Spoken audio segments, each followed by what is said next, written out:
gun to captain of the ship, yeah. And it's like a lotus, so it's time to flip the script, yeah. Cruising through the bay on that fucking air battleship, sold up, screaming out, what you heard? So what you heard? So what yeah, welcome to another edition of Buck What You Heard. My name is Gene. You can reach me at Buck What You Heard on Twitter. You follow me, I'll follow you back. And I'm joined by my co-host, Michael Pless. How are you doing tonight, Michael? Doing great, Gene. Glad to be back on Buccaneers football. Yeah, there we go. So look to the future. And our special guest, Coey Draper of the Play Reaction. If you're not following him, please follow him on Twitter. I'm disappointed that he doesn't have more followers. I really love his content. He's one of those people that with Buck What You Heard, you know, Pless, you know what you get with Pless. Quality information about the Tampa Bay Buccaneers, not choosing any sides, but just putting everything out there like it should be. I like what Coey, I love what you do, where you simplify things and you make it easy for people to follow you and learn about football. So thank you so much for that. Thank you for being on. How are you doing tonight?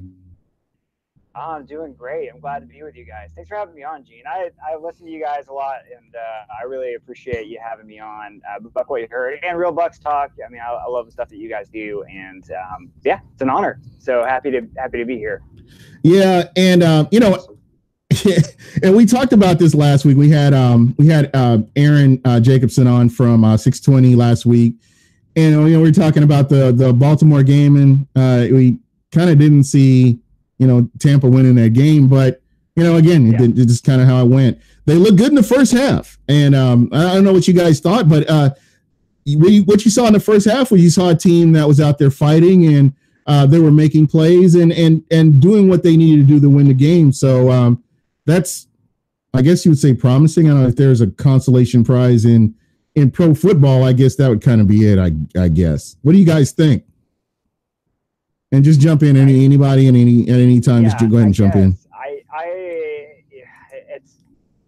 It's tough because I watched that first half and I was like, okay, we're competing like we have been competing. But then there was that kind of nagging thought in the back of my mind that all Bucs fans have of like, okay, how are we going to screw this up?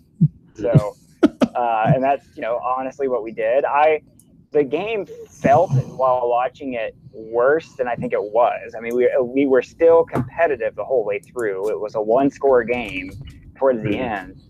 I think the biggest disappointment for me was the inability to do anything on offense in the second half. Now that's two games in a row where they've just fallen flat, and I'm a little baffled by it. Yeah, I would agree. I think you look at that game, I think it was missed opportunities, is the biggest thing, especially in the first half. I mean, you look at it and like the Bucs are like, it feel like they should be up by a lot. I mean, it felt like they were kind of dominating the first half, but just couldn't find a way to put points on the board. Red zone struggles once again, missed opportunities as far as catching the football. Probably second play of the game should have been a touchdown if Godwin just holds onto the ball. Just a lot of things. Defensively, I thought, first half, I thought they were okay. Still some things where I saw signs trending towards what happened in the second half as far as run defense, missed tackles, stuff like that.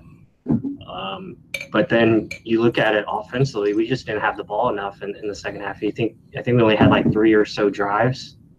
I mean, that was pretty much it. And just nothing done with your opportunities. The Ravens are a strong football team up front. They know how to definitely run it. That's what they do, and they did it to perfection. And again, it was just missed tackles. I think defensively, whether you call it tired or whatever, we just don't have the depth at linebacker or in the secondary. Guys not filling gaps. It's just it was just frustrating. It was kind of like a slow death, to say the least. And but yeah, offensively, you could go back the last 3 weeks, just hasn't been good enough. And you look at that Carolina game, second half, we did nothing on offense. Saints, nothing on offense in the second half, and same thing in the Ravens. So yeah, I mean, it was kind of expected. I didn't really expect us to win, like I said last week with Gene. And you're looking at that game, you saw it coming. Yeah. Yeah, and I think bringing up the defense, what I saw there was, I mean, they still did enough for us to win. I mean, holding them to 20 points is enough for a team that, an NFL team that should win, especially this offense Absolutely. that we've seen them, have been able to do in the past. But what I did see in this defense is they're just, like you said, they're beat up, but I feel like they've given up. Like the air is out of the tires. Whereas, a few games before, even though they were full of backups, they were making plays and they were making a statement. Whereas this game, it's just like, okay, this season's over. We're all beat up. We're tired. Like, it just seemed like it was flat on both sides of the ball, really. Yeah. And I agree with that.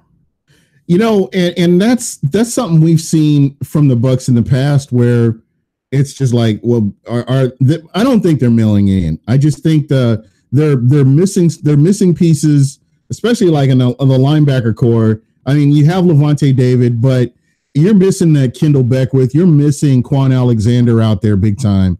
And yeah, the linebackers have filled in admirably. I heard somebody talking about they didn't really think that Quan Alexander was that important. But when you saw Quan before he got injured, and I'm not talking about where he was not playing like he should have been playing prior to that, playing undisciplined and not playing in his space and that kind of thing. What you saw from him before he got injured in that game was the Quan Alexander we expected to see. And this is a guy right now, he's missing football because, he's out injured, and he should be, next year, I would love to see him back in Tampa. I think that he could be a big part of this defense. And I see Rendax is in the house. And we can go ahead and everybody can calm down now, and we can proceed. Always down to talk Buccaneers football with them. Yes. So I think that Quan, it was similar to Vernon Hargreaves, right? Where it was like he had been disappointing and suddenly he was on fire, and then he gets hurt. And it's just like such a disappointment because he was really catching on after a disappointing start to the season, and it sucked to see him go down. Yeah. And I bet the team felt that more than they would let on to. Yeah. And, another guy, and you guys are going to, I know that some of the listeners are going to kill me for saying this, but Chris Conti just being able to come out and in a rotational position, not as a starter, but being able to rotate in, how he is getting players in position prior to getting hurt and, ending his season. You could see little things where he was trying to get people in position. And I know a lot of people want to trash this guy, and, I just believe, when he's an average player, and that's what you should really expect from him as an average player. And they never went out and tried to upgrade in that position. They felt like they had something with him. So I don't know. I think they can. I don't expect to see him back next year. I think that there are upgrades out there that can come in and make an impact. I'm real happy with what the safeties have done. However, Whitehead and Evans have when healthy, I thought they've done a great job. And how unfortunate is it that the safety position was our thinnest position, and that was the one that just got slammed with injuries. Yeah. Like we rolled the dice and just came up snake eyes. Like it was just really tough luck there. Because I mean, you're gonna be thin at a position. No one's ever gonna be deep at every position, and that was our one position where we just could not afford injuries, and that's what's happened this year. Yeah, most definitely. Yeah, absolutely. A couple points back on the Quan Alexander, and then you look at Vernon Hargreaves and Chris Conti. It's like I kind of want to see them. I kind of want to see Conti back just because I want to see him under a different coaching staff as far as direction, and the same thing with Quan and Vernon as well. Really see what they can do under a real staff that can game plan it and put them in positions to succeed. You look at Quan, the game he got hurt, he's playing outstanding. I mean, that was Pro Bowl level the way he was playing under Duffner. That was Duffner's first game, and I mean, he was showing what he can do. I mean, he's athletic and allowed him to attack the football like he likes to and get after the quarterback. And yeah, so that was a shame that he got hurt. And then the same thing with, Vernon, like, Corey was saying, Vernon making plays and then he gets injured. It's like really? Yeah. And guys, I mean, we haven't even talked about Kendall Beckwith. I think me and Corey talked about him a little bit earlier, but here's another guy who I was excited to see him. I think he was one of the main guys. Him and Vita Vea were two of the guys that I wanted to see what they were going to do this year. And, unfortunately, we didn't get to see Beckwith. Hopefully he will be 100% next year and ready to go. So I'm something to look forward to next year. Another guy that I'm actually looking forward to is Vita Vea. I want to see what he does next year. I'm happy with where he is. I understand the injuries. I understand you don't have that. You don't get that playing time because of injury during preseason. Those are very vital snaps. And just the plays that he's been making, it looks like he's coming along. And I just hope to see even more improvement. I'd love to see him in a scheme where, it's playing to his strengths. So that's another player that I'm really looking forward to seeing, despite what everybody else is saying that, they would rather have other players. But, he's here. This is our guy, and I'm happy to see him, out there making plays, and hopefully we'll see more of that. Yeah, we're definitely in the mode of trying to find the positives in this season. And I think Vita is definitely one of the few where the way he's come on lately, and I'm watching, and I'm not, admittedly not a huge film guy. I leave that up to guys like you guys, but like following Stephen Shea and yes, like the highlight he did this week of Vita Vea and just how he was throwing guys around, double teamed, and it didn't matter, and using his speed and his strength. I am now super excited to see his progression for next year, because with D linemen, especially D tackles, it's like they get that first year down, and then second year is when they hit the ground running. So he may end up being a huge pick for us, in spite of the fact that everybody wanted Derwin James or maybe somebody else. I think I'm very excited for Vita. Yeah, and go ahead, Mike. Yeah, I think Vita. People forget, like, he's only played defensive tackle for 4 years. Like, he didn't even play defensive tackle out of high school. He was a running back, to believe it or not. He goes to Washington. They put him at D tackle because of his size. And he just really, he's very raw. Very raw still. What he does on the field right now is purely just based on strength and his athleticism. As far as technique goes, he still has a long way to go, but you can see, like, he's starting to get it as far as getting off of blocks and making plays. His awareness being much better than it was early on the season. I think that just comes down to snaps. Him getting experience and getting playing time, is good for him. I wish we do that with the other rookies on this team, but that's a long story. But I think it was a great pick. I liked the pick at the time because I saw his potential and I saw what he could be. I think anytime you can get a defensive lineman like that, a guy that you can pretty much build your defense around because of the athleticism that he has, is something that you go after. Yeah. He's just, I think whoever the coach is coming in for next year, I think this is a guy you can build your defense around, because he's just so strong at the point of attack. You can pretty much play anything you want to play with him in there in the middle. You can put him at DN at times. The athleticism that he has is just, it's like, really? You have that kind of speed and you can run down defenders or run down running backs. Yeah. So, yeah. And you know what? And again, we were talking about Jason Light, and I kind of want to get to the chat is Tommy Travis. Thank you for that.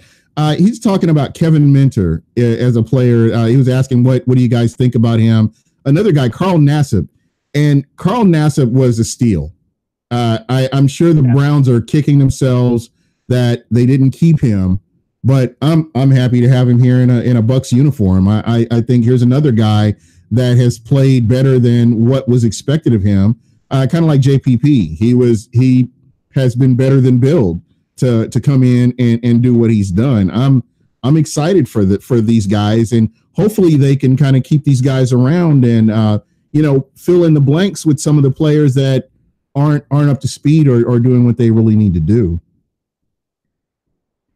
But again, I love the fact that Nassib has come in and he's like our Michael Bennett. It's like we've been so down on ourselves about letting Michael Bennett go, the one that got away.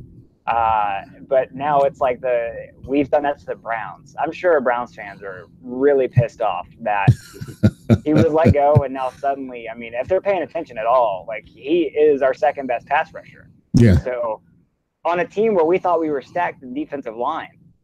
Mm-hmm. So, and I'm glad we also have him for one more year too, which is awesome. I think the best part about this is that they're giving these guys to come in a chance to start. They're making and these guys are making the most of their opportunities, which is something I'm really super excited about, is that they're able to do that. They're able to come in and make plays and find that place to where they can start. And that's kind of, I think that's one of the big things to me about this team, that you're able to see that. I'm looking at Vita Vea right now. He's getting more playing time, which, just along with Pless, I felt like he should have gotten that earlier on. I think that he would have been brought up to speed. And we were talking about this offline, but Vita Vea is probably where he should have been mid-season had he not gotten hurt. I really believe that the reps that he would have gotten in preseason would have helped him and would have moved him along. And then the regular season, I think he's where he should be right now, about the first half of the season, at the end of the first half. And I think he's coming along just fine. And then let's see. I was looking at the chat here. Vinny Curry hasn't been 100% all season.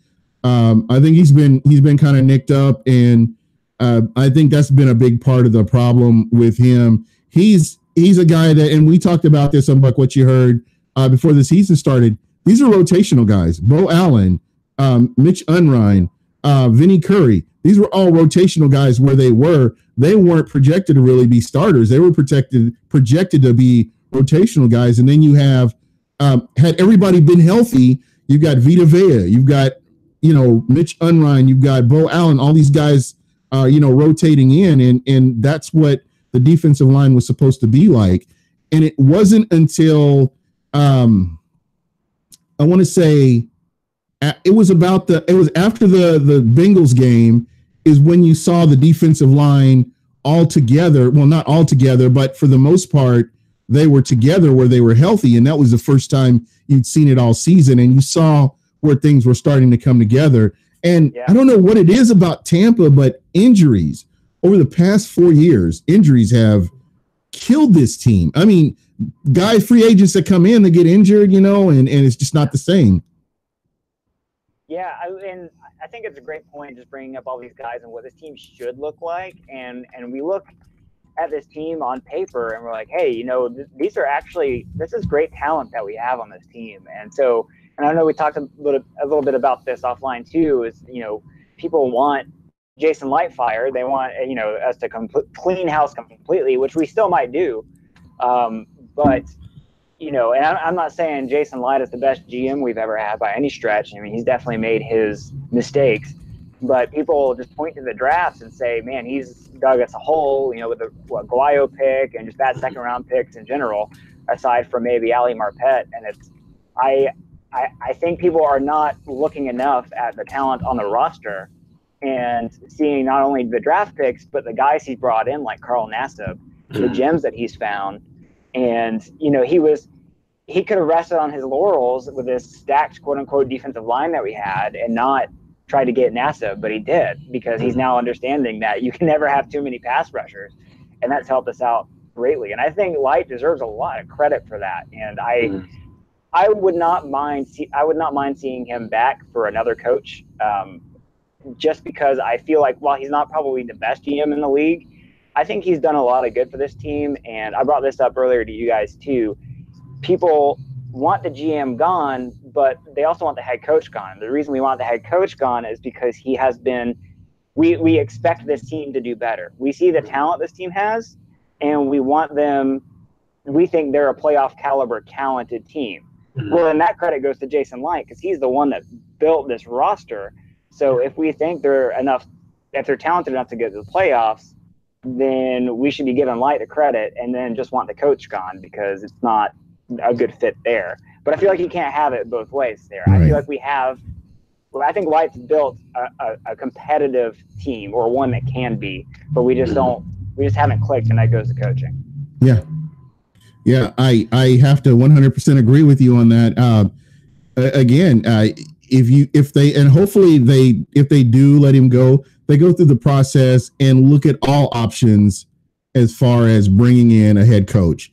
Actually going through the due diligence of talking to each and every candidate, even offensive, defensive coordinators, guys out there that are flying under the radar, and you never know what you can get.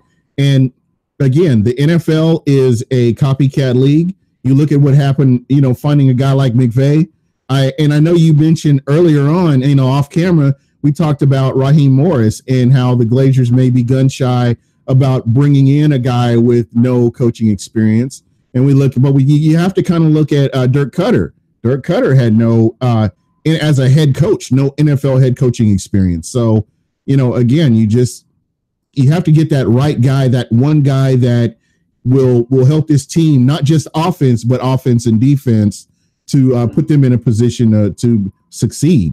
Because again, they have the talent. They have talent here to win games. And I said this all season, the Bucks are in every single game. I don't see a team that's going to come and blow them out.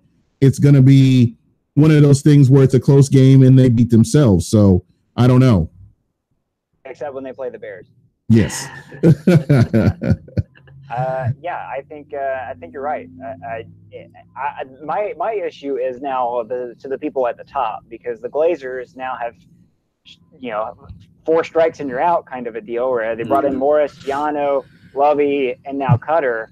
And I'm now just questioning if they even have the ability to hire the right guy. And that actually sends me into a deeper depression, because it's like, man, it's and what's really interesting, they remind me of the Steinbrenner brothers, because those two idiots, they couldn't figure their way out of a paper bag, and yet they're put in a position of authority. This is the same thing. I think that football should be left to football personnel. I think Pless tweeted about it earlier tonight. It would be good to have a president of football operations, a buffer between football operations and ownership, just somebody that can, okay, these are the people we need to bring in here to bring success to this team. And, that's what this team needs. Yeah, I understand the owners have the final say, but they need to get somebody in there that they can trust, kind of like what Rich McKay is doing was doing in Atlanta, where he's that buffer between the owner and the GM. And I think that's kind of what Tampa needs in order to get the right person in here and succeed. Yeah, I was not on the train of the football. I mean, that was brought up last year. That was a big thing, hiring a president of football operations. And I was just like, are we grasping at straws here? Like, we're trying to look at the one thing that our team doesn't have that everybody else has. And and there's been examples of that falling through, like Mike Holmgren for the Browns. Like, there's been examples of football ops guys still doing a bad job. So then it's like, okay, we hire a president football operations. Who's doing the hiring? It's still the Glazers. So, but again, this is like a buffer, because we've already seen what the Glazers have done. I mean, the Suns have done in their time as in ownership. And to me, there needs to be a fence up so that they can't get too involved with this, because it just hasn't worked. It just hasn't. Yeah. I mean, I don't know of any positive experiences where they've had their hand in something. I mean, not considering the dad. I'm just talking about the Suns, just moving forward, and they just haven't gotten it done. Yeah. No, I agree. I mean, going back to Jason Light, I think we would agree, like, he deserves at least another shot to at least continue and build on what he's building here. You know, people forget what he came into. I mean, this roster in 2013 was one of the worst rosters in football. And for him to pretty much build an offensive powerhouse of, at least we thought, you know, if it was coached up properly, I just think there's some type of disconnect. I know other people have talked about this between him and Dirk Cutter. You look at the offensive line, it's built to run the football, it's built to run block, and we just don't run the football enough or effectively. You know, he's had his, you know, people could say he really hasn't drafted a running back, and that could be true. I mean, you could still look at it that way. There just hasn't been a commitment on that side as far as running football and really not helping Jameis the way they should. You look at the 2015 season where Jameis was a rookie, we had a running game with Doug Martin, and we committed to the run. We had play action passing. It made things easy for Jameis. And now, you know, over the last several years, it's like, we just have to go down the field. We have to do this. We have to do that. Spread it out. No, I mean, you still got a young quarterback. You need to make it easy for him. But I think, you know, like every GM is going to have their misses. You know, the draft is 2020, but it's up to these coaches to develop this talent and make sure that they're being put in the right position to succeed. And we just haven't seen that. You look at, you know, the thing with Ronald Jones, and you look at Alex Kappa. I mean, are they really being put in spots where they can be successful? Are they getting enough snaps to gain the experience needed? No. Probably not. I mean, you look at, what is it, Ronald Jones has 44 yards after contact. That's crazy. Yeah. He's only got 40, how many total? Isn't it like 40, really close? 42 yards total. I mean, that's insane. That just shows you what he's running behind, and then they're really not giving him a chance to be successful. And then you're putting him out there in, you know, passing plays where you know he's going to struggle catching the football. Like they're trying to use him as a receiver, and he's just not that guy yet. So with that being said, you know, back to Light, I think he should stay. I would like to see him just be in charge of the coaching search and really get a guy that he feels comfortable with, that meshes with his personality as far as what he wants to do on the field and how he wants to build a team. Really just get a good football coach, a good teacher to help these guys grow. That's going to be huge. Yeah, and be a strength. Leader of men, that's someone I'm looking for. Yes. And like Gene said, you know, a head coach, that means you have to be a head coach and understand, okay, if my defense is struggling, then I need to take over and make adjustments. Like you can't just say, I'm not going to be part of the defense. That's just not my area of expertise. No, you need to be a head coach and hold these guys accountable. So that's something that I would like to see. As far as the football president, that's really an idea just to get the Glazers out of everything and just keep them on the sidelines. But that's all I want. Yeah. Again, they have an ego, so I doubt that will be the case. They want to be involved, as they probably should be, because they are the owners. But I mean, it just hasn't been good. I mean, decision making has been irrational, and it's reactionary decisions after another. So. See, I told you. Yeah. That's what it is. You go all the way back to Dungy. After Dungy has just been one reaction after another.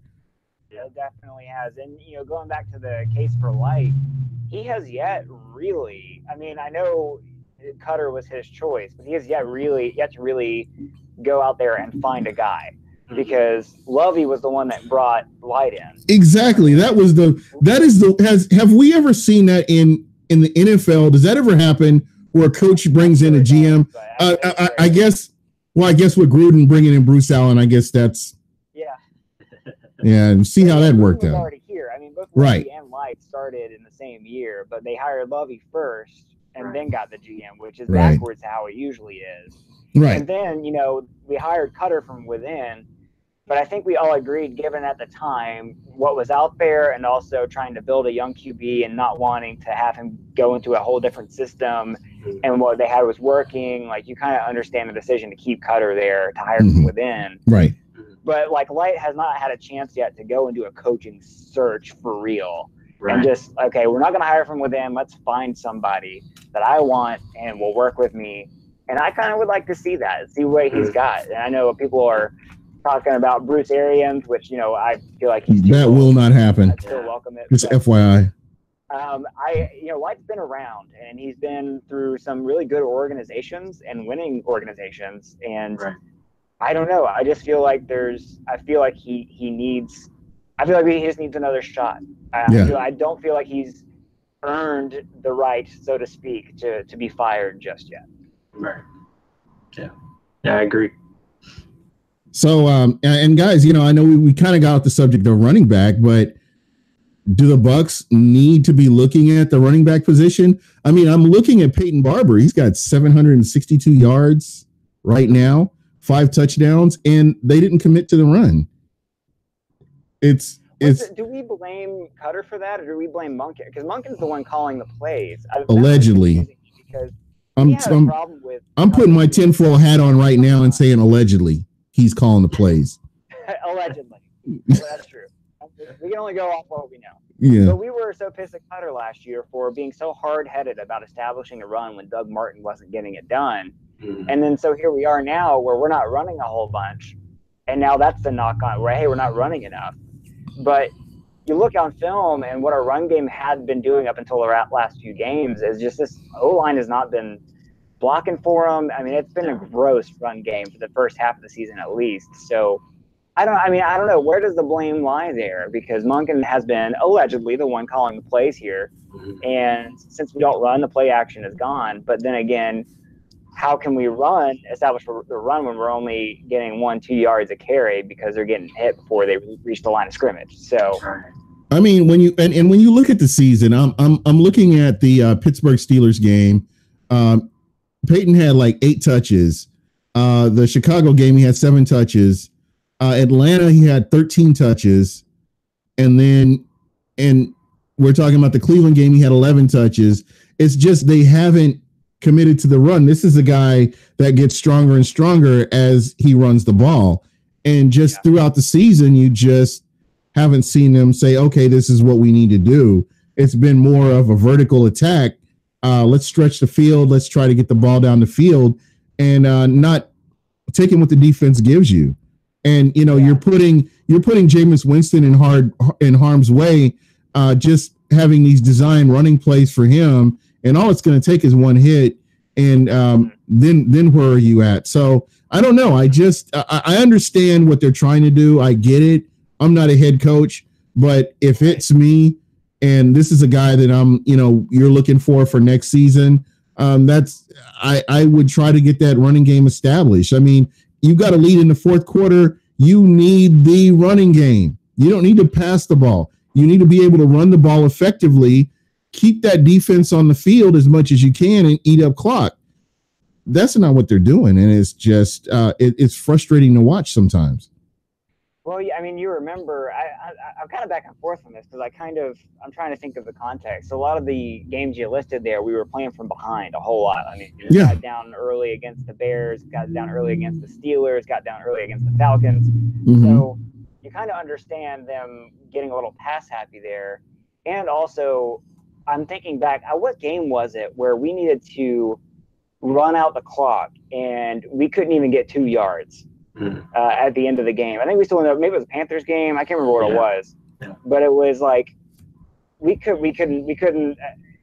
So the Ravens in the last game ran at will. We knew they were running and we couldn't stop them. We have not done that to a team since Doug Martin's his last good year or something. Yeah. So I kind of am giving a pass a little bit on the whole run game thing because it's. Let's call a spade a spade. Peyton Barber is probably more of a role player back. I mean, he's not a feature guy. Right. And when you have a guy like Rojo who, for whatever reason, is not working out, whether that's O-line, whether that's him or whatever, I mean, it's just you're putting a lot on the shoulders of a back who is not built for it. And then so you're in a catch-22 where it's like, okay, well, we need to pass more, number one, because we're playing from behind a whole lot. But number two, because we just don't feel like we're going to dig ourselves into a hole if we run more with these third and longs. So I don't know. I'm back and forth. I don't know what you guys think of that. It's interesting you say that. And that was the Panthers game. Tommy Travis had mentioned the Panthers game. We got the 2 picks in the fourth and didn't manage a first down off of them. So There you go. That's kind of what I was alluding to, and maybe I'm off on this, but you're going to need that running game at some point in the season, and you have it has to be effective when you put it out there. I don't know if it's the offensive line. Caleb Benenoch is the bane of my existence right now. He's the EJ Biggers of offensive linemen. He's actually, and I had this argument with somebody. He's EJ Biggers on the offensive line. He has no business out there at all, but he's out there. I don't know how this happens. He must have a sex tape or something on somebody. But I'm telling you right now, there is no reason for this guy. I would be happy to take the rookie, put the rookie out there. Let's see what he can do. That's the guy. Alex Kappa should have been out there. I would take my chances with Alex Kappa over him. I would take my chances with MC Hammer over Caleb Benenoch. Just the way this guy is playing, it's that bad. Yeah, there you go. And it's funny. Plus found an actual play where he actually did what he's supposed to do. I don't know where he dug that up from, but yeah, I mean, he actually made a play, but then he looks clueless. It just, I don't get it. I really don't understand it. Yeah, Gene, let's backtrack a little bit. Answer your first question. Do we address running back? Yes, we need a guy that can do it all. And that's, run, catch, pass protect, everything. Right. Peyton Barber, I agree with Corey. I think he's more of a role player, a guy that you can, bring in at times and give him, 5 to 10 touches. I think Rodgers is going to be gone. I don't think I think he's okay, but he just doesn't give you anything as far as production. I think Rojo, I think he can be the same thing. He can be that change of pace guy, but I just don't see him as a future back. Again, I don't want to give up on him because I think if he's coached properly and he works on his hands, maybe he could be something. But we need to find a running back that can do it all, be a game changer like these Alvin Kamaras, the Christian McCaffreys, Todd Gurley's, guys that you can give the ball in the flats and they can get you 20 yards, easy. It's just that's what we're missing right now is easy yards, and that's something that needs to be addressed and occur. Now, as far as the run game overall, I think it's a combination of everything. I think it's you look at the offensive line coach, I think he's not very good. He's the run game coordinator, which isn't good. And then you look at the play calling selection and, my biggest thing is I'm a pass first guy. I like passing on first down. I just believe in that. I believe in analytics. I think it's something that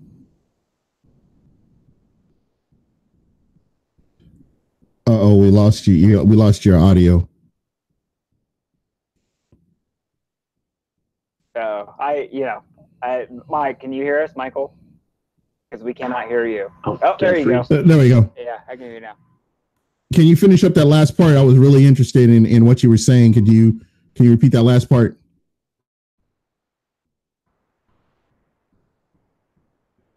Maybe not.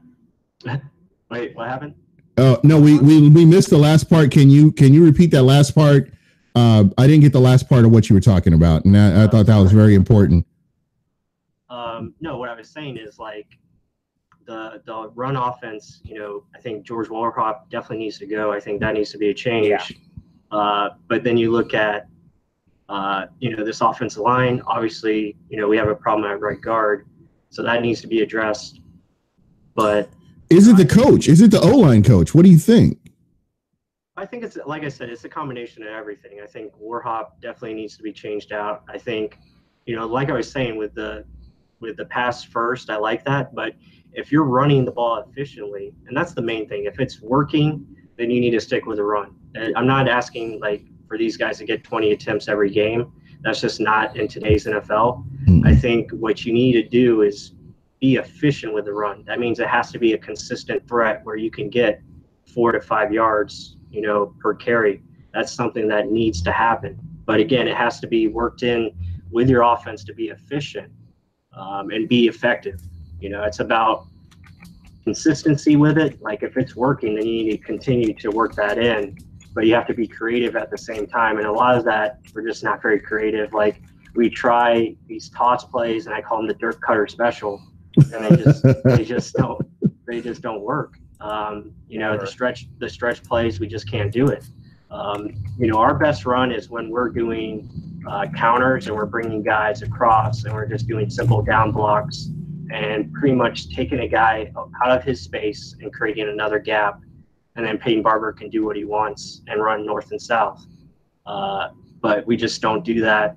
It's just not consistent enough right now. And that puts us in a bind where if we're pass happy and we get it incomplete and then you're 2nd and 10 and then we try to run, get you 2 yards and then you're in 3rd and long a lot of these times. And that's what's happened over the last couple of games. Yeah. Yeah. 100%. I totally agree with you. And I'm not going to beat a dead horse. I'm not going to be that guy that's going to second guess what the GM did or what, who he brought in. But moving forward, they have to get somebody that's going to be able to shoulder that load a little bit more. I'm not giving up on Ronald Jones. I 200% believe he's not being used correctly. When they're bringing him in, the defense knows he's coming in to run the ball every single time. When he's hitting the backfield, he's not even getting a chance to get that forward momentum or even try to hit a hole. And that's something that I've seen. I know there have been a couple of plays where he's not making his way. He's not doing what he needs to do, but he's gun shy. I mean, you keep getting hit. You get hit enough times, and that just totally changes your mind about getting the ball and going and doing what you need to do. So I would love to see him in a different scheme where they can try to use, play to his strengths, and we just have not seen that. And unfortunately, because he's been getting lit up every time he gets the ball, it's just not working. Yeah, that's true. I think I was one of the people who was really questionable about Ronald Jones. He was the one running back in this class where I was just not. I just had an uneasy feeling about him this whole time, and I've said this before, and with James and Mr. Bucks Nation, we talked a lot about it. Where, I've said before, I'm not a huge film guy. I don't know enough to be able to intelligently say this is good or bad. But what I do is I pick the guys that I feel like I know and trust, and the guys that I know and trust were like, Ronald Jones is going to be a bit of a project, And when we were such a running back needy team, when we picked him over Darius Guice, I'm just like, why? And ever since then, I've had that uneasy feeling in my stomach, and I have the hope that he can be that lights out, give him space and he's going to go kind of guy. But I'm very hesitant to say anything about Rojo. And this is, to that point, this is why I haven't really got, because I was like Rashad Penny. That was a guy that I liked. And I think Plus turned me on to him. And, he's starting to come on with he was starting to come on with the Seahawks last time I paid attention. There were some running backs out there, and he's one of those guys. I guess they see something in him.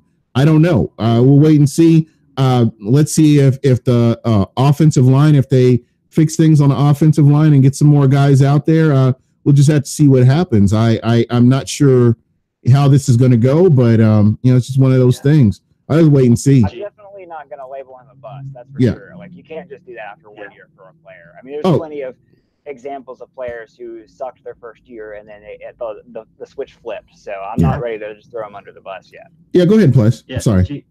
Gene, and to Corey's point, I mean, you look at Melvin Gordon. I mean, he was the same way. So, there's time. But I'll be honest, I didn't even look at Ronald Jones. And I'm a guy that, watches tape for the draft, and I watch guys, and he was one of the guys I just skipped over. I just didn't, for whatever reason, I just didn't look at him. He was someone that just didn't flash to me.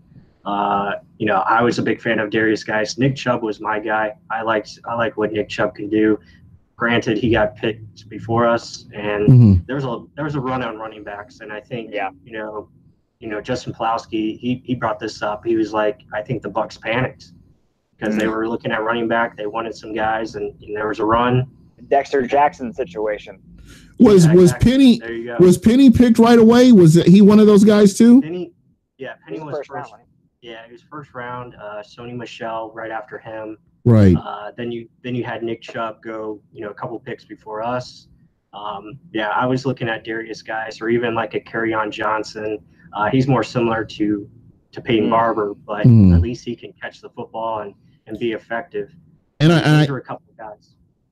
And right now, that's one of the things, that's a prerequisite in the NFL, is you better be able to catch the ball. Just because you can run the ball, you better be able to catch the ball, because I know the big philosophy right now is speed and space.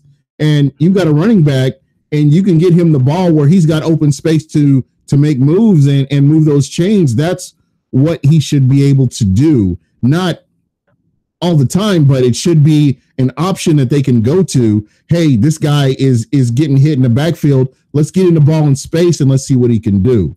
That's what we don't have with Ronald Jones. I mean, that's kind of a handicap for him, is not being able to catch the ball. And I think that's something that really needs to, hopefully he can improve on that. I'm not writing him off, because again, I think it's unfair. It's always been that way with rookies. You give a rookie 3 years and then you know what you have.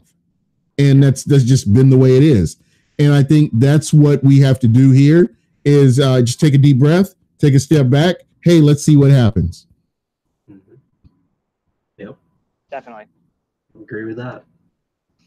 Yeah. So guys, go ahead. I'm sorry. The biggest three things for running backs right now is balance, vision, and then hands. I mean, you look at all the top running backs, all those guys have it. You look in our division: Christian McCaffrey, Devontae Freeman, Telvin Coleman, Alvin Kamara, Mark Ingram. All those guys have that ability. You look at, and this is what makes the draft so fun. You look at Philip Lindsay. I mean, he was undrafted. Oh yeah.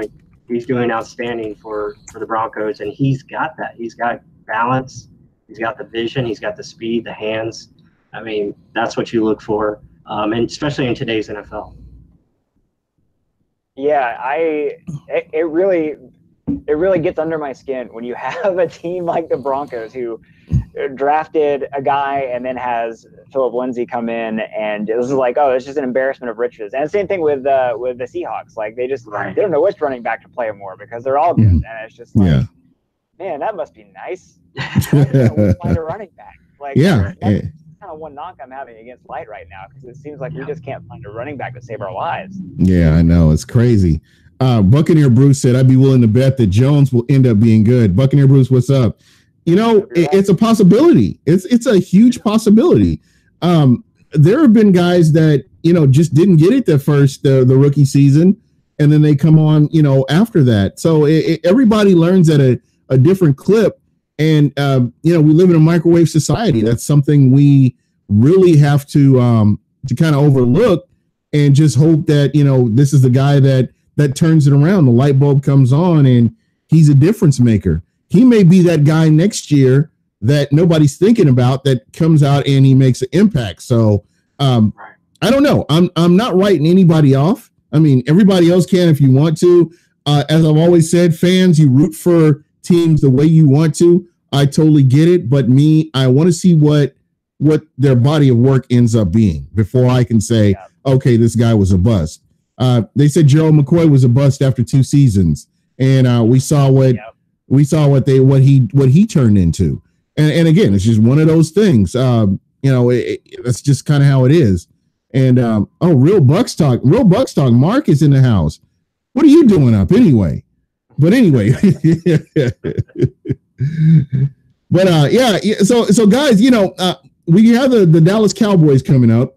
And if you don't know anything about me, out of anybody in the NFL, this is the one team that I despise more than, from the owner to the fan base, everybody. I despise the Dallas Cowboys. And it's just, it eats me up that this team is not playing better to where I feel comfortable with them going in and beating Dallas. But, it is what it is. It really sucks that Dallas is coming off a shutout loss. Like, I feel like that just that makes it even worse. But I think that's just going to make it. I think we have nothing to play for. They have everything to play for. Their backs against the wall. So it's not going to be pretty, I don't think. You know what? Again, I don't know. I just think this team can win. The Bucks, if the Bucks put it all together, they can win this game. This is not like they're going to go out and get blown out or anything like that. This team can win this game, and it's just a matter of them keep it close the whole time too. Yeah, it's a matter of them going out and as Mike says, and we've talked about this throughout the season, playing 4 full quarters of football. That's how you win these games. Not just the first half. The first half, big deal. If you're close, they should be able to close out games. That's what makes a team is when they're able to go out and finish off a team that they're beating or come from behind and win a game that is close. That's where this team needs to be. That's where we should be expecting this team to be. Yeah, that's well said. I'm going to be positive. I actually think the Bucks have a chance in this game. I agree. I think they actually match up very well with the Cowboys and what they want to do offensively. I think our big defensive line can actually, I think, help hold up against Ezekiel Elliott and company. Mm-hmm. I think we actually match up pretty good because we'll be probably playing a lot of zone defense, and I think that's something that the Cowboys struggle with as far as throwing the football. I think if you take away their guys as far as Amari Cooper, who excels very much in man coverage, and you make him, beat you with zone and try to find windows and make Dak, hold the ball a little bit, I think we actually have a chance, especially against their beat-up offensive line. I think they're going to get Zach Martin back, though. That helps. He's a beast. But, I think this game actually matches up. I think we'll be able to pass protect a little bit, especially you're in a dome environment, so that's going to be good for us. We're not playing in the rain like we have the last 2 weeks. True. Yeah. I think Jameis is going to have some opportunities. I think there will be some big plays available. You get Deshaun Jackson back, that's going to open up the field. So, I think it'll be a close game. I'm not sure if we'll win, but I think we'll be right there. Yeah, speed and space. That's the whole thing, man. I mean, you've got Deshaun Jackson coming back. Chris Godwin got to hold on to that ball, man. Got to hold on to that ball.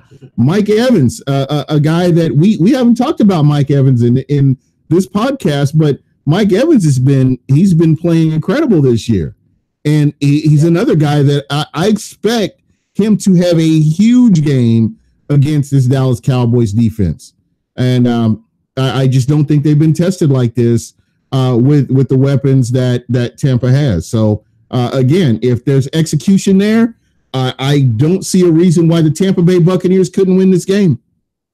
Well, that's the big if there, because I'm playing devil's advocate a little bit here, because I feel like we should have won a whole bunch of games that we lost. Yeah, absolutely. We should win this game, right? But the execution has not been there, and that's why we're talking about firing Dirk Cutter. Is if we execute, absolutely, we should beat the Cowboys, I think. But I just seen the last few weeks, and especially last week, seeing Lamar Jackson, where we had everything covered passing wise, but he just escapes the pocket, and we roll off of him, or we slip off of him like he's doused in oil. And I can see the same exact thing happening with Dak. Dak has escapability, and that's what I'm worried about, because we don't have. Since we don't have Quan, we don't have the speed to cover. And we've got Levante, obviously, but that didn't work out so well still with Lamar Jackson. So I think we absolutely can shut down the pass on defense.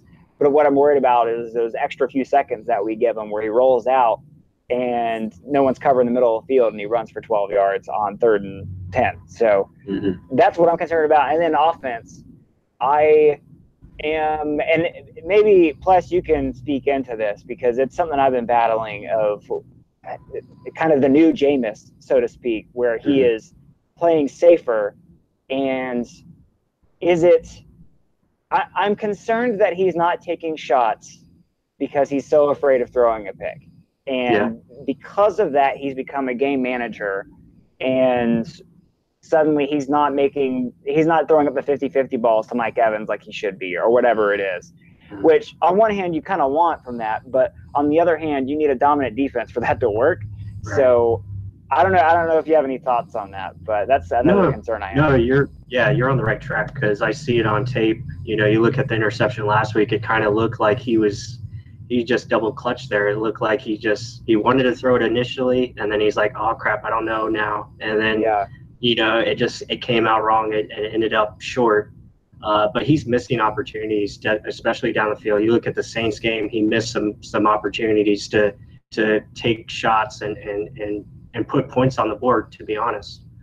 Same thing, there was maybe a couple cases of that last week where maybe just hold the ball for one more second, but then again, you have the offensive line in the back of your mind, and you're like, okay, I need to get this ball out quickly. Yeah. If I don't, then I'm running for my life. You look at, the one big play last week where he makes a scramble play, and heaves it down the field, and that's pretty much our best play right now in offense, and that's a problem. That goes to Dirk Cutter and coaching and all that nonsense that is going to be gone, a couple weeks. But yeah, I mean, I like what he's thinking, and I like him taking care of the ball. But there's a time where he's just got to find that balance. Hey, I need to still be that playmaker, especially when the plays are there to be made. I mean, he's just got to let it rip sometimes and really not hold back. I mean, if interceptions happen, then they happen.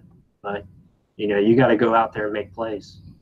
Yeah, and guys, if that is true, sorry. Oh no, go ahead. If that is true, and that is kind of happening to him, then it's like I'm a little bit even more pissed off at the coaching staff, because it's showing that like they've been harping so hard on the turnovers, and the benching was probably good for him.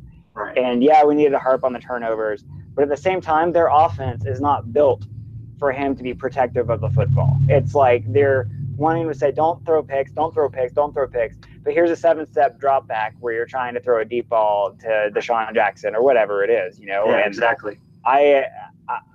It really upsets me that it's like I'm almost scared that they've broken Jameis Winston. So whoever the next coach is, I just really hope that like we go after somebody who sees Jameis and they're like, yes, I can make him take the next level, and here's the plan. Yeah. That's what I want to see. Yeah. And guys, I mean, he is taking what the defense is giving him underneath, and you're right, he isn't. And plus, I saw the same thing you saw with his indecisiveness on that pass, and then he finally decided to put the ball up there, and it was an interception. But again, the thing that a lot of people don't like about Jameis, I'm good with it. The guy is a blessing and a curse, and when he does bad, it's bad, but I've seen more good plays and plays that he should be making, and now he's gun shy now. He's not sure what as you guys mentioned, what he should be doing. And one more point. Go ahead. Yeah, I was just gonna say, like, it's also on the receivers and the tight ends as well. I mean, the last couple of weeks, defenses have taken away as far as space, and we just don't do anything offensively to create separation for these guys. Again, a lot of it is just, okay, here's your route, go run it. There's nothing motion-wise to move defenders, any of that nature. So there's a lot of things like when he gets back there, Jameis is looking, okay, he makes his 5-step drop or whatever it may be. And then you have guys on the outside really not winning their battle, not winning their one-on-one. So he has to hold the ball even longer, and that leads to him sitting there for a little bit, and then either a sack or whatever happens, and he's trying to roll out and make something of that play. So that goes to it in as well.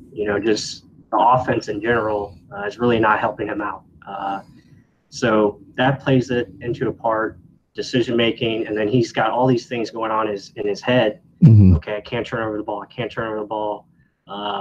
Trying to make the right play. Sometimes he locks onto his primary read too long because that's where initially the play is supposed to go. Right. And then he tries to go to his other reads, but you don't have time for that. Offensive line is, Ben Knox getting beat consistently, so you already have pressure up in your face, and it's like, oh shit, okay, here we go again. I got to do something on my own.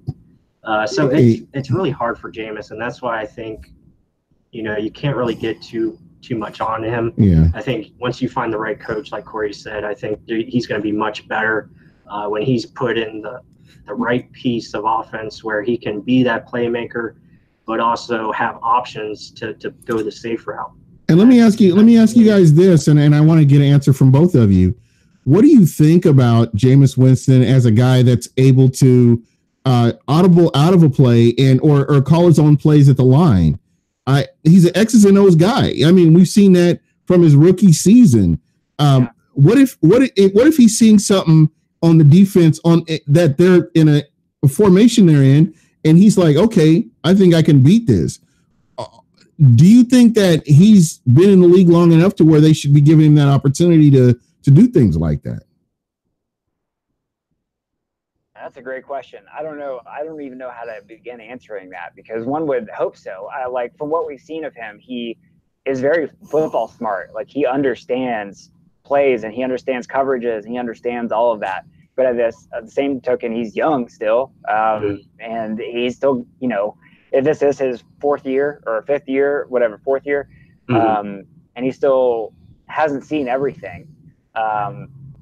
Correct me if I'm wrong. That last play of last season where he threw to Chris Godwin against the Saints, was that not inaudible, or was it he was like the second read or something like that? Wasn't that didn't he like check to that play or something like that? I feel like he improvised that play. I think I think you're right. I think the primary was actually to Mike Evans, and I think to get the first down, right? Right, and I think he checked, or he just made it on the fly, and he saw the mismatch and he went for it all, and that's well, yeah. Sorry to interrupt you there, but I think that's who he is when he's most confident. And I remember go back to a couple of years ago where that may have been his rookie season where he had a play. It was a game-winning touchdown, and he went to the huddle beforehand. He's like, okay, who wants to win the game for us? And Mike was like, me. And he's like, okay. And he throws the ball to Mike in the end zone, and they win. It's like that confidence that he had that, if somebody's able to give him the keys and say, hey, just go win the game for us and strip everything else down, like that's when he's at his best. And I almost wonder if we have broken him to the point where that part has been stunted of him, and he has not been able to grow and develop and be given the ability to do these kinds of things. But I don't know. I'm not in the locker room, so what do I know? Real Bucks Talk was saying, could we be playing against the Bucks' future head coach this weekend and Chris Richard? I wouldn't be upset. Yeah, Chris Richard. I mean, Richard. I'm sorry, I'm Richard. Richard. I went back and forth now with my video, and I decided on Richard, and I guess that was the wrong one. So. We're Americans. We're Americans here. We say that. Well, there was a Gator basketball player in the national championship team named Chris Richard, so that's just what I went with. But anyway. No, yeah, Chris Richard would be a great choice. I think he's a leader of men. He's had success at Seattle. Came into Dallas this year and really turned around their secondary.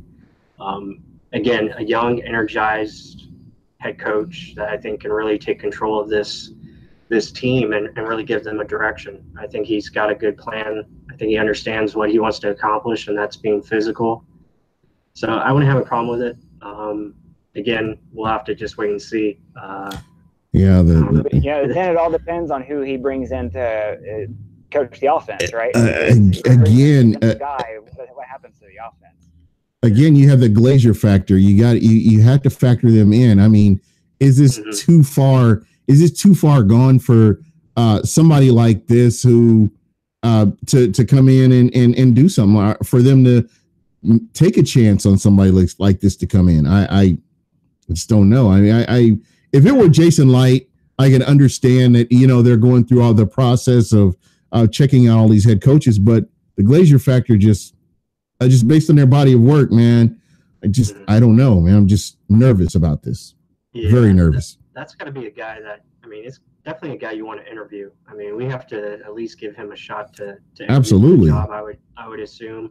I just think he's one of those guys, like we talk about it on my podcast on Real Bucks Talk. It's like the three main guys I'm looking at is like Dan Campbell, Eric Bieniemy, and Chris Richard, because those guys, they just know what they want to do. They have a plan in place, and they know how to get to players. They just know how to relate. And again, all three of these guys are former players, and they just know how to make the information that they're telling these guys very simple and allow these guys to go play fast. And that's what I want. You don't have to be a great X's and O's, but just be able to teach these guys and help them understand what you want to get done, and then they can go out there and do it. That's what I'm looking for. And again, if they're a head coach, then as far as their staff, I think they'll get a staff that can relate with what they want to get it done, as far as being good teachers and along those lines, the X's and O's, and they'll just let their guys go do what they have to do.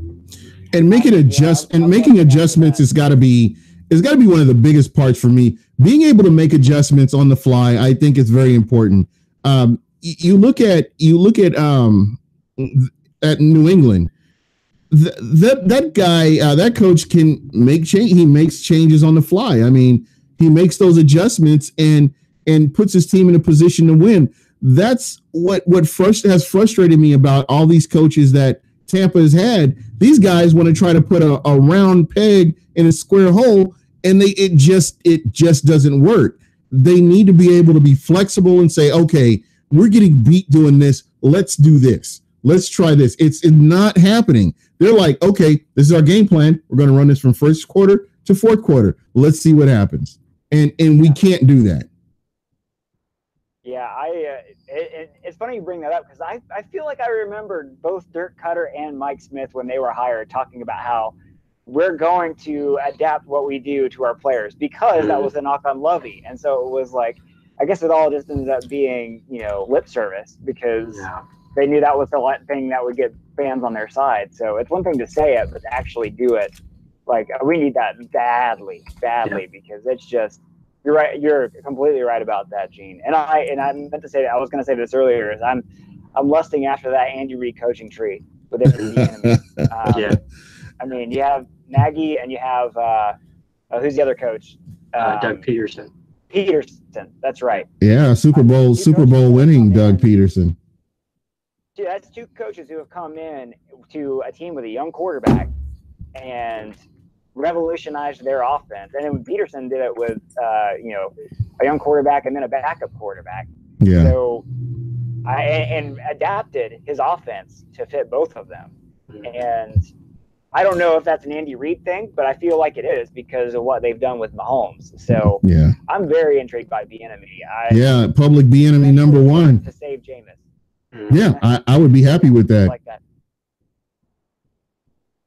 Well, guys, believe it or not, it's been a whole hour we've been talking football, and it's great. We finally had you on, man. Tell everybody how they can get a hold of you, and we'll roll up out of here. Well, thanks for having me on, guys. I enjoy your show. I enjoy everything you guys do, and Michael, you and what you guys do at Real Bucks Talk and breaking down the film and stuff. Everybody should be following you on Twitter if they're not, because it's a great follow. Listening to your show, and obviously you too, Gene. Love your show and like interacting with you on Twitter as well. I love the podcasts that bring in rational arguments and keep the emotions low. I think we need more of those, and bringing in context. I'm a big fan of context. So anyway, you guys can find me at The Play Reaction on YouTube, youtube.com/theplayreaction. I try to do a video a week, just covering the games, but now no one cares about the games anymore. So I'm trying to shift it to what we're talking about now, which is coaches and maybe the draft soon. I don't know. Who knows? I may not have a video next week because of Christmas, but we'll see what happens there. But anyway, I like doing these short in-studio videos and just talking about the Bucks. Love talking about this team, even though they ripped my heart out. So we're in an abusive relationship, but it'll get better. Yeah, it'll get better. And I'm on Twitter at Play Reaction. I'm trying to do Instagram. I'm on and off there, but if you guys ever want to chat, hit me up. Yeah, and folks, if you're watching and you're watching on YouTube, please take a moment and go over to Play Reaction. Hit that subscribe button, hit that like button. He's worth following. I've got him on my rotation at work. When his videos come up, I do make sure that that's one of the things I watch. And Much appreciated. Michael Pless, as usual, the co-host, the GM of Buck What You Heard. This is a guy that, he makes the show go. I'm appreciative of everything he does. And, Mike, tell everybody how they can get a hold of you and Real Bucks Talk. Great content. If you want to sound like an expert, go check them out. Listen to what they say, just copy and paste, and there you are. You sound like an expert. So tell everybody how they can get a hold of you, man. Yeah, it's real easy. At Real Bucks Talk for everything. Social media, website, podcast, all that good stuff. But yeah, Corey, thank you for the kind words. I enjoy your stuff, man. Keep it up. You do a great job. Really, just fun videos. Yeah, it's really fun videos, educational. And that's kind of what we're trying to be too, just help fans realize, why this is happening, how, and really just put it all together. But yeah, it's really already focused on 2019 and what's going to happen with this team. And that's really where we're going to get into more draft talk, all that stuff. The mock drafts are going to be coming out. Which I'm not a fan of. I don't pay attention to the mock drafts, but I'm getting mine out today. Yeah. Just researching, prospects and more coaching, candidates and stuff like that. So I'm just hoping, they get this right. I'm hoping they get the right coach. That's really what it's going to come down to change this team around. It really starts with the head coach. Yeah. And, I know for me, and you can reach me at Buck What You Heard on Twitter. You follow me, I'll follow you back. I need to do better about following back. I'm actually going to go on Twitter later on tonight and add a whole bunch of people because everybody needs to see the stupid things that I post. So I feel that's important. But in all joking aside, this has been a tough season. I feel like this team really underachieved, and the fans, ticket holders, everybody deserves better. This is a team that has talent. They have ability, and we've seen what they can do early on in the season. And I think that you just need. I think coaching is huge. I think we're talking about the Jeff Fisher effect. We saw what the Rams look like, with Jeff Fisher, and we saw what the Rams look like without Jeff Fisher. So you look at it, that's just one example, but we've seen where coaching has made a huge difference with making teams better. So hopefully the Glazers can get that coach in there if they decide to keep Jason Light. I think it would be a good opportunity for them to get a coach in there that can execute and get these players in line, as Michael Pless said, and going out there and make those plays and play to their strengths and being able to make adjustments. I think it's possible.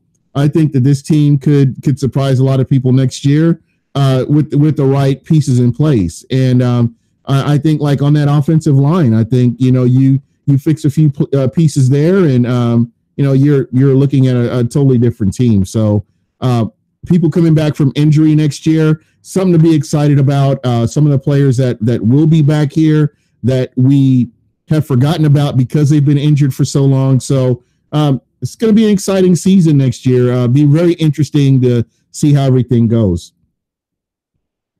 Man, I love the Bucks fan community because, the weed out process happens throughout the season. And the core of us that are here, those of you who are watching or listening to this, these are the people that I love because it's, misery loves company. And that's what makes it fun, man. I love being a part of this. I'm glad I started the channel, and I'm glad you guys had me on just because I love talking Bucks football, and it's fun finding fans who are passionate. And even if we disagree, that's the key. It's great having a community, and Bucks fans are awesome, man. Even the ones I severely disagree with. Yeah, we have a great core of fans. So yeah.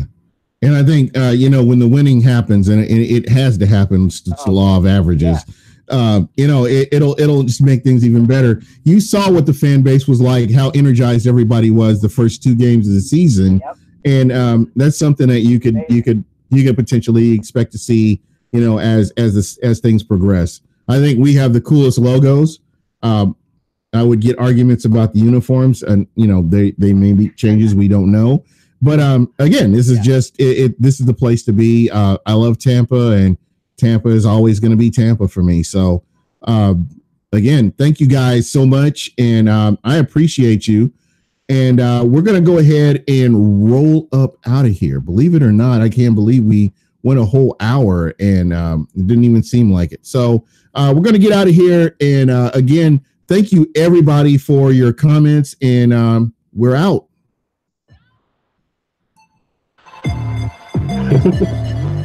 Yeah. They couldn't have kept me no shit, yeah.